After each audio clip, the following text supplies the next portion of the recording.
A very good morning, team. It is Fabio, and welcome back. EURUSD is flying in towards the upside as we expected yesterday. And if you're not in this move, make sure to be inside Discord, because that is actually where I called it last night at 8:30 Dutch time, so Central Eastern time. I said looking for some more longs now, and as you can see, not much later. As of this morning, we have been pushing in towards the upside. So some beautiful longs in towards the highs, and I'm now looking for an overall continuation still of this trade, as this is now currently the demand zone that is in control. Now, looking for potential skill wins, you would then say that we have this here as a liquidity low. So potentially what could happen in the future, not saying that it will, we see a push down, and then that would be, for example, a skill win opportunity to look for another long. Now, the only short, guys, the only short that I will be taking on your USD is the same situation as yesterday once the overall order flow shifts, because as we can currently see, we're getting a push up, push down, push up, push down, push up, push down, push up. What do we need to see in order to get into a potential short position? Because yes, we are currently seeing some ascending price action. We need to see a break of the overall low here, that low break, then a retest, and then we could look for a further short. Otherwise, and the reason why I'm now in a long, is we can just simply follow the overall order flow further in towards the upside and expect that the overall demand zones will hold. And then, for example, we could look to continue to long this at least in towards the major bump in the road, which is this high over here. Because if we look here at the 4-hour swing structure, we have a break of structure down, rise over here. Then that means that this here is the swing high, this here is the swing low, and we are now retracing inside of premium pricing. So I took the trade inside discount, so I'm managing the trade slightly more aggressively, but what we can now look for is still a push in towards the overall liquidity high. Now, what we need to keep in mind is that we are situated in a relatively nice area of supply, and if this supply zone were to be valid together with a 0.5 fib, what would now need to happen is we would now start to see, or need to start to see, a push in towards the downside retest, and then an overall short position in towards the downside, where we then form this, for example, as an area of supply.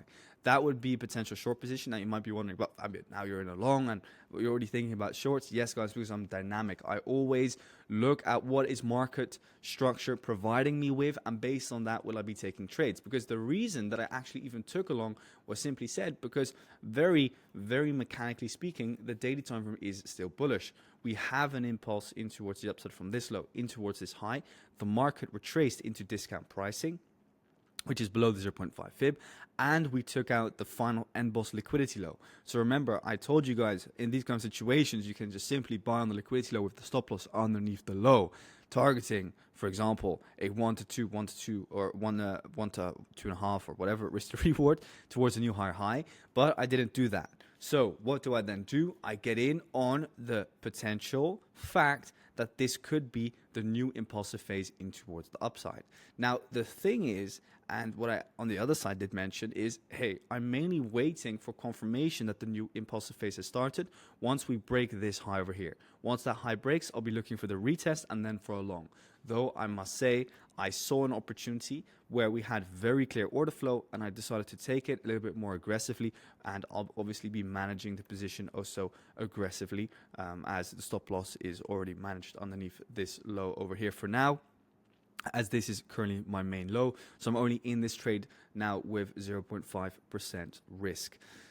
Now, what we're seeing here on your USD is a tap into supply. We're inside premium pricing, and we have the 1, 2, 3 price action. Now, this is often a reversal pattern. So what I'm now looking for to see is, okay, can your USD break the low here, then retest the supply zone, and then look for a short? That is the only short that I'm going to be taking. And if it happens, then it would be nice. Other than that, we could just simply said, keep following the overall order flow, or just continue pushing up higher, and then you already want to be in the longs that we're, for example, currently inside of. And then with kind of like the risk managed as we've managed it now, this is a perfect and perfectly fine position to take. We took it inside discount. I was still looking for the pattern completion, and now that I understand that we have the 1, 2, 3, this is now the moment that I'm going to start managing this position more aggressively. So yeah, that's your USD. I hope I've answered most of your questions there. For myself, again, the main setup to be taken here on EU is, for example, if the order flow were to shift in towards the downside, that would be the only short that I would really be willing to take. Or once we get a break above this high over here, this internal liquidity high, which is your main bump in the road. And that would then, for example, be a high where I'm going to be very happy to aggressively look for a short back in towards the downside for 1 to 2 risk to reward, for example, where we could potentially take out, let's say, all of this ascending trendline liquidity whatsoever.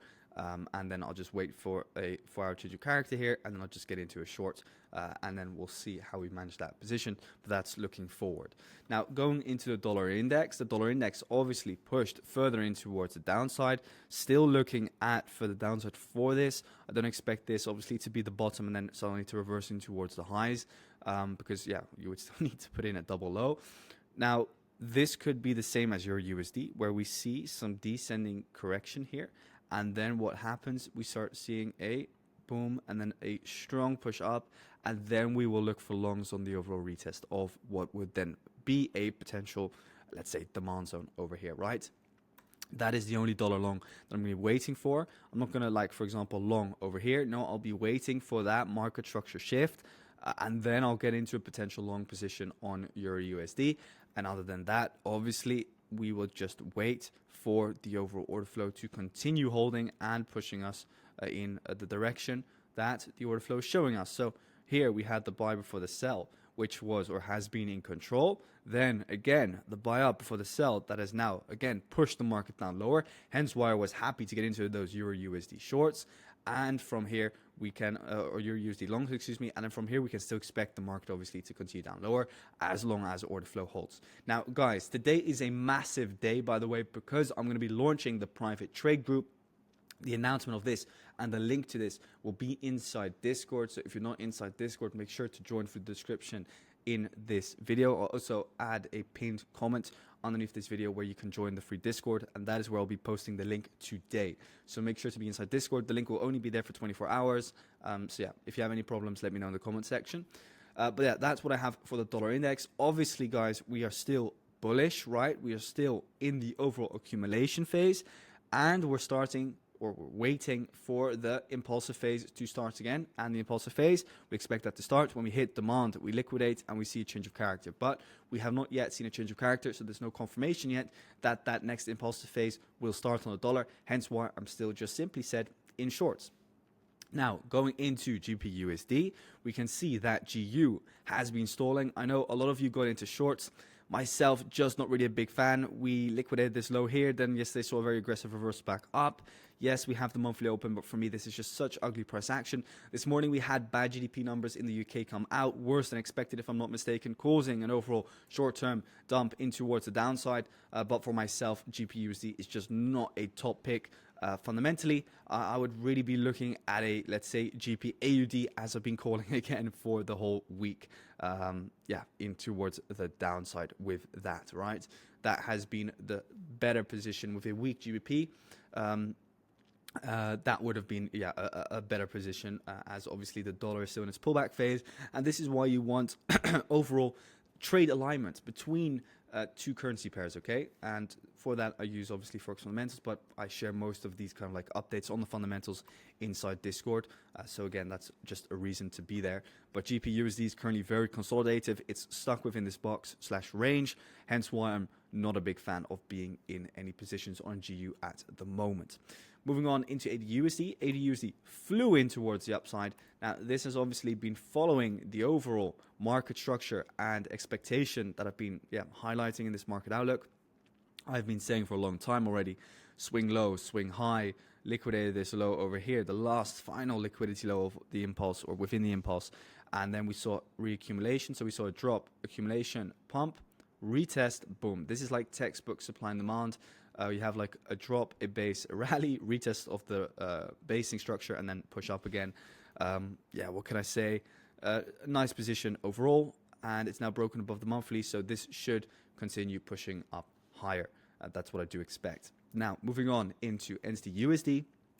Nzdusd is also pushing up higher from our area of demand, manipulated a little bit. Again, this is nice to see because you can see the first change of character is always very risky, especially if you've not yet retraced into premium pricing or into the overall order flow, right? The overall order flow has not yet been tapped. So I always preferably want to see a tap into the overall buy before the sell of market structure before getting into any potential shorts. So yeah, for me, Nzdusd, this was a nice liquidation. This still has the potential to head up higher. I'll be waiting for higher liquidity levels before then looking for another short. And this should then align with the dollar index potentially bottoming out and being ready for another further push up higher. But I'll be waiting for confirmation on that. So yeah, looking for more longs on Nzdusd. Very nice liquidation here. And yeah, this should head up higher in the short to medium term. Now, moving on into dollar Swiss. Dollar Swiss has been pushing further in towards the downside, back down into that daily demand zone, which we've been talking about. Now, dollar Swiss is, again, not a pair that I'm a big fan of, but it is in its impulsive phase. As I said, I'm waiting for this low to go, retest, and then, for example, a short position again. For the rest, not really interested in trading USD Swiss at the moment, but that would be a position that you could wait for. Usdjpy has been continuously pushing up higher, obviously, with the yen basket being very, very weak, and the yen and its monetary policy. I did a big update about the Japanese monetary policy inside Discord. So again, another reason to be there. But looking at Usdjpy, we've now taken out a major liquidity high, right? So that's this high over here on the daily. Now, these kind of highs can facilitate an overall pullback. Obviously, with us being as bullish as we are, I'm not looking to short Usdjpy, but what I'm looking for is the reaccumulation. So this is the impulsive phase. Now, we know is that this here is your overall swing low. This here is the overall swing high. Where do we have liquidity? Liquidity situated underneath this low, for example. So what I'm now looking for is for us to take out that low, break above the monthly open again, and then you could, let's say, look for another long position. For the rest, not really interested in Usdjpy. The only short that I would be willing to take on Usdjpy is once it takes out this liquidity at 156.756, taps the yearly open, and then we'll look for a short position. Moving on into Usdcad. Usdcad, I am still in longs on this. It's not moving yet, really, but it's also not really moving down. It's just stalling a bit. I have a stop loss all the way down over here. So again, not really too worried about this. It can still easily move down towards this liquidity over here or in towards this demand zone over here and tap the free monthly. But I just wanted to be in from the monthly open with an initial position. Now, it's squeezing in towards the downside. What you simply want to wait for is maybe a rate of this low, 4-hour change of character up, retest the monthly open, and then look for a long on the demand zone formed.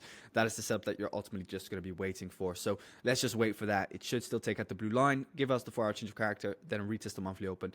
That is the long that you are waiting for. So just simply wait for that, and yeah, nothing really else on Usdcad. No real need to go into the lower time frame whatsoever. And then of course we have gold, guys. Gold pushed further in towards the upside, as I highlighted in yesterday's video. What did I say, guys? I mean, I don't really make it too complicated. I just say, hey, impulse, reaccumulation, and now another impulse in towards the highs. So now what are we waiting for? Another reaccumulation. So what you need to see liquidation of the internal lows. So for example, this low, and once those lows get taken, that would be a reaccumulation phase. And then from there, we can again look for more long positions. Now, gold is very bullish at the moment, guys. There's several reasons for that. One of the main reasons is because of the inflationary pressures that will come from the Trump subsidy, which is the $2,000 check that he's going to be giving to every American, apparently. I'm not an American, so I can't confirm. But from what I've been reading is that every American will receive $2,000. Well, what happens when every American receives $2,000? They're going to spend it. What happens if everybody starts spending $2,000 at the same time? Obviously not 200 million or 300 million will be spending it at one go, but prices will go up. Inflationary pressure will come. And this often, more often than not, will cause gold to start pushing up higher. Because gold is a hedge against inflation. So that's it for today, guys. Looking for reaccumulation on gold, and then I'll just look for further longs. That's it. Thanks so much for joining. Again, updates on the private trade group will be found inside Discord. Thanks for joining and watching. Make sure to leave a like and subscribe to the channel, and see you soon.